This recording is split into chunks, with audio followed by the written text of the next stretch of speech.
చల్లిమిడి ఇలా పాకం పట్టి ఈ కొలతలతో చేయండి, ఎవరికైనా పర్ఫెక్ట్గా వస్తుంది. ముందుగా ఇక్కడ నేను ఒక 2 కప్పులు రేషన్ బియ్యం తీసుకొని ఒక 4-5 సార్లు కడుక్కొని చక్కగా వాటర్ పోసుకొని ఓవర్ నైట్ నాననిచ్చాను. 8 to 10 అవర్స్ అయినా ఖచ్చితంగా నానాలి. ఇవి నానిన తర్వాత ఒక స్ట్రైనర్లో వేసుకొని స్ట్రెయిన్ చేసుకోవాలి. ఒక హాఫ్ అన్ అవర్ వదిలేస్తే సరిపోతుంది. తర్వాత మిక్సీ జార్లో వేసుకొని మిక్సీ పట్టుకోవాలి. ఇలా మెత్తగా పట్టుకొని ఇలా జల్లించుకోవాలి. ఈ పిండి ఆరకుండా చూసుకోవాలి.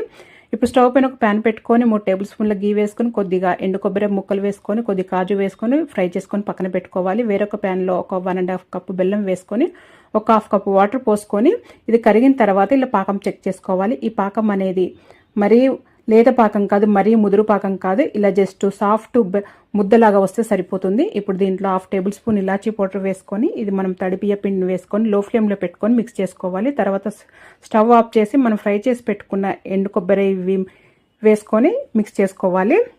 ఇది చల్లిమిడి ఇలా పాకం పట్టి